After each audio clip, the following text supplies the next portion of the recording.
Hey y'all, it's Davey Mooney coming to you from the University of North Texas where I run the jazz guitar program.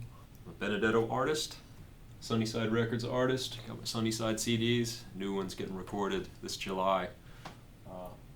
Personalizing Jazz Vocabulary, my Mel Bay book. The new Mel Bay book will probably be out by the time you see this video. It is imminent.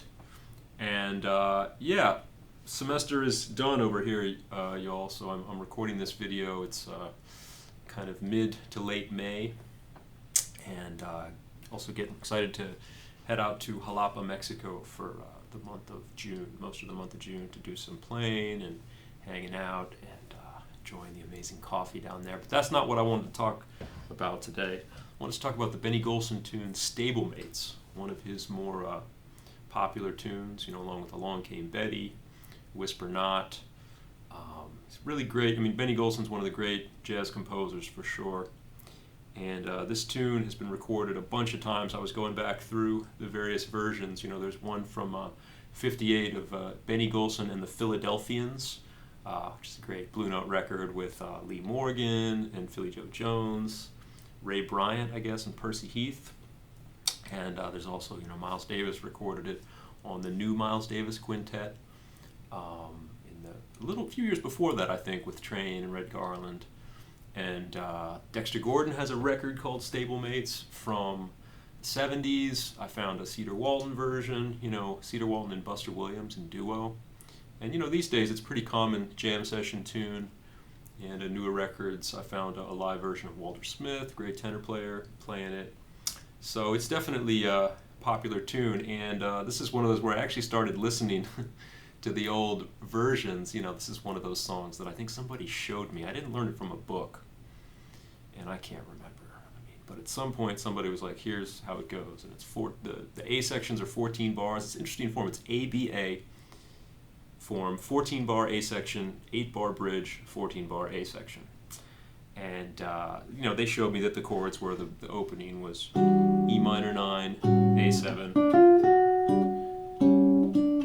E flat minor, A flat 7 to D flat. So kind of a chromatic 2/5, E minor 7, A7, E flat minor 7, A flat 7, D flat, and then it goes on from there. And in my mind, I always kind of grouped it together with Moment's Notice, a Train tune, because you have that same kind of chromatic 2/5, but in the other direction. So instead of going down chromatically half step, Moment's Notice is like E minor, A7, F minor, B flat 7. And it uses this G as sort of like a pivot note or an enharmonic modulation. But listen to these old versions. I swear to God, y'all, they're all playing. The first chord is a B flat dominant 7, sharp 5. Although the Miles, I think he might be doing E minor, because I listened to the beginning of Train solo. It's kind of hard to hear, honestly, like the fidelity of those old recordings, what exactly they're playing sometimes. But Train goes at the beginning of his solo, so I'm thinking that that's probably implying, E minor, A7, E flat minor, A flat 7. But man, my whole life I've played E minor, A7, and if you go to a jam session, that's probably what people are going to play. If you look at the iReal thing that everybody has on their phone, including me, it's E minor, A7, E flat minor, A flat 7. So I don't know if my whole life is a lie, but they definitely, Dexter, they play that. Cedar Walton plays that. I'm pretty sure these Philadelphians play that. So I don't know when it changed. It probably Miles. He liked to change people's songs around and try to claim that they were his, but that's another story. Anyway, so I'll go through the chords as most folks play them, like on a jam session, and talk about it a little. So E minor, A7, E flat minor, A flat 7, D flat major 7 or D flat 6, C7 sharp 5, then an interesting like 2/5 in G flat, then a minor 2/5, G minor 7 flat 5, C7, F minor, B flat 7, E flat minor, sometimes people play E flat dominant there, A flat 7, D flat. And that's the A section. So in time, like G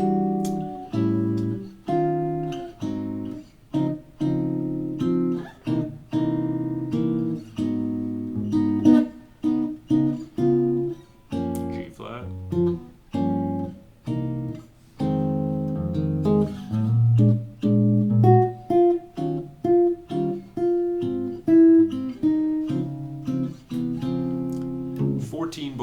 yeah, there's a lot going on, a lot of modulation. And this is one where I definitely, like many tunes that jump around a lot, I look for the common tones, you know?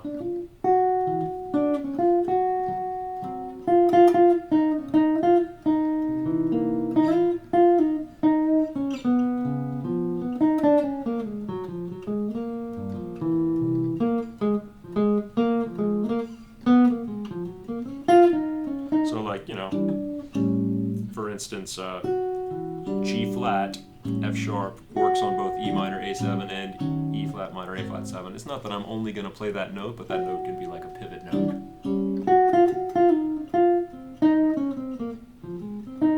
And when you go to D flat major, the next chord is like a C7 altered, so you can kind of think like D flat major to D flat minor, D flat melodic minor.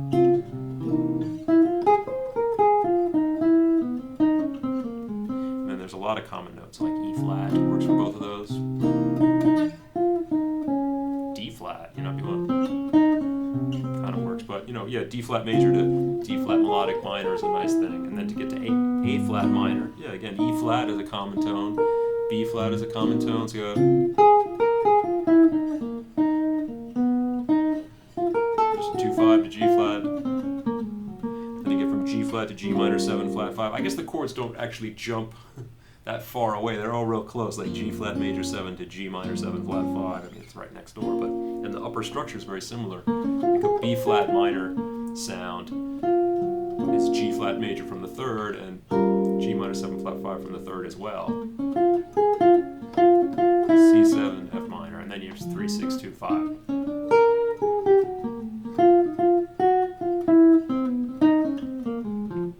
Then the bridge is highly chromatic. It doesn't get much more chromatic than this. You got F minor,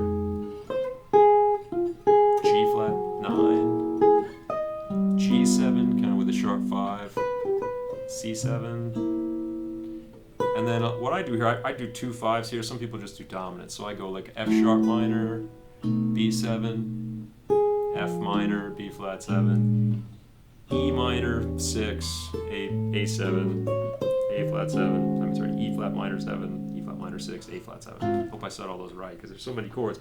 F minor, G flat 7, G7 altered, C13, then chromatic 2 5s, F sharp, B, F, B flat,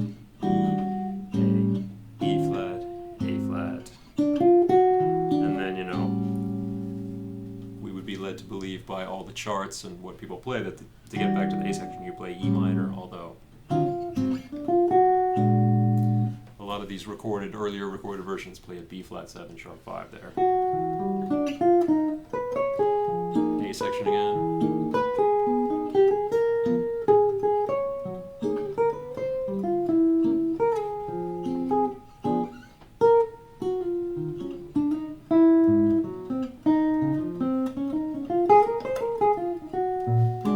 I'm gonna start playing that chord against, even if people play E minor, because, you know, that's just sort of how I am. But yeah, and the other thing that's tricky about this tune, I remember I'll play this a lot, and then you know, if you get to trading, man, it's kind of hard to trade over that form, trade with the drums. So what I'll do sometimes is I'll just trade sections. Like I'll play 14, the drums play 8, I'll play another 14, and then it turns around, then the drummer plays a 14, 8, 14, because not only is it that odd number of bars, I mean they're not odd, they're even, but unusual number of bars in the A sections, but the fact that it's A, B, A, it kind of like, you know, if you're trading with two people, that has some mathematical implications. But it's a great tune to just, you never get bored playing this song. It keeps you on your toes with all the modulation things. And yeah, like I said, like on that bridge, for instance, I'm looking for, I mean, there's nothing wrong with going,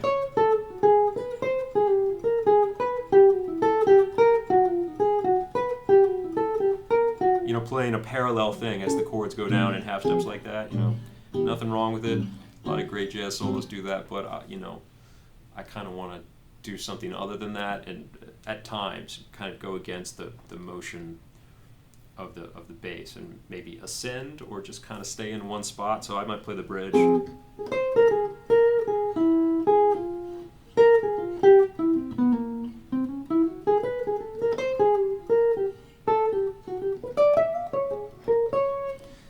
was kind of trying to ascend as the chords are doing this. But again, like I said, there's nothing wrong with going just following it.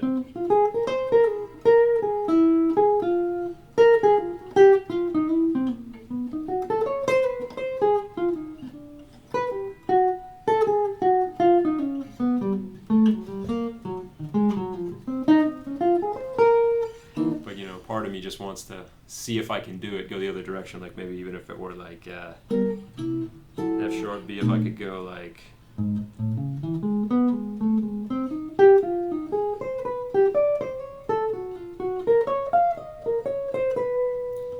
just ascend as the chords go down. You know, it's kind of an interesting exercise to see if you can do that. And again, you know, anticipating my new book, which I'm going to probably do several videos on when it comes out. I like with a tune like this, I like to be able to play it, pick one area of the neck and make sure I can play the whole thing, you know.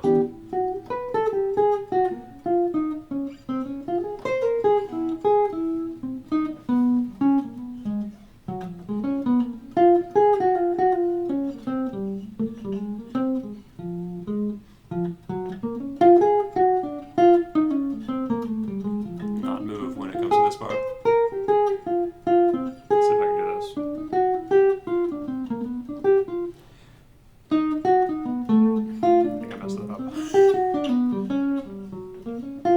You know what I mean, just work on that. I probably should have said that before I started making this video, but in different areas of the neck, I want to make sure I know where all the chords are, all the arpeggios and all the little shapes that I use. So anyway, I'm going to play a few on this tune, and yeah, I hope you enjoy it. Stablemates, a Benny Golson classic.